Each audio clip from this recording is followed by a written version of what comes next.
तो Indian rupees में आप कह सकते हैं 50,000 करोड़ का हमारा लेदर का होता है एक्सपोर्ट। और उसमें एक बहुत ही बड़ा कस्टमर बनता जा रहा है लगातार, रशियन फेडरेशन। और अगर आप सोच रहे हैं कि वेट, रशिया लेदर का कर क्या रहा है, अचानक से इनको शूज की आवश्यकता क्यों आन पड़ी। देखिए, रशिया इतिहास में, इतिहास में तो नहीं, वर्ल्ड वॉर टू भी काउंट करना पड़ेगा उसके लिए। अगर हम पिछले 30-40 सालों में देखें तो सबसे बड़े स्केल पर अपनी आर्मी को एक्सपैंड कर रहा है। नंबर्स में मैं आपको अगर बताऊंगा तो आप समझ जाओगे कि इसका इम्पैक्ट कितना बड़ा है। अभी के लिए चाइना की जो टोटल फोर्स है, पहले मिलिट्री फोर्स वगैरह सबको ऐड कर दो तो नंबर बैठता है 20 लाख के आसपास का।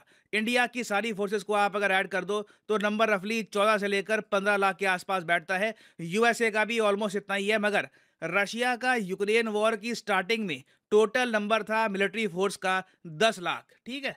अब ये 10 लाख से अपनी फोर्सेस को बढ़ाकर करने वाले हैं 15 लाख। हाल ही में आपको याद होगा कि रशिया ने कॉन्स्क्रिप्शन के अंडर, मतलब कि बहुत सारे जो रशिया के नागरिक थे जिन्होंने एक टाइम पर ली थी मिलिट्री ट्रेनिंग, उनको अपनी आर्मी में ऐड करके अपनी आर्मी के नंबर 3 लाख और बढ़ा दिए। और अब ये लोग आराम से डायरेक्ट करा रहे हैं भर्ती, जिससे इनके टोटल नंबर 15 लाख तक पहुंच जाएंगे। और पुतिन का कहना यह है कि ये सब इसलिए ये कर रहे हैं क्योंकि ये कुछ भी करके यूक्रेन में जो वॉर है ये जीतना चाहते हैं। और हाँ, बीच में क्या हुआ था, पुतिन हमेशा वैसे ये वर्ड यूज करते नहीं है वॉर, ये हमेशा कहते हैं कि स्पेशल मिलिट्री ऑपरेशन हो रहा है यूक्रेन में। मगर एक बार इनका भी स्लिप ऑफ टंग कह लीजिए, या फिर मे बी इनके दिमाग में बात थी, इन्होंने भी कह दिया कि यूक्रेन में जो जंग चल रही है ये किसी भी कीमत पर रशिया जीतेगा। तो 5 लाख जब आप डालते हो एडिशनल सोल्जर्स, तो उनके लिए आपको चाहिए होंगे वेपन्स, उनकी यूनिफॉर्म चाहिए होगी। और सोल्जर के लिए बहुत ही इंपॉर्टेंट होते हैं उनके बूट्स। तो यहाँ पे आपको समझना होगा कि हम लोग रशिया को मिलिट्री बूट सप्लाई नहीं कर रहे। अभी आप अगर देखो इस पूरी वॉर में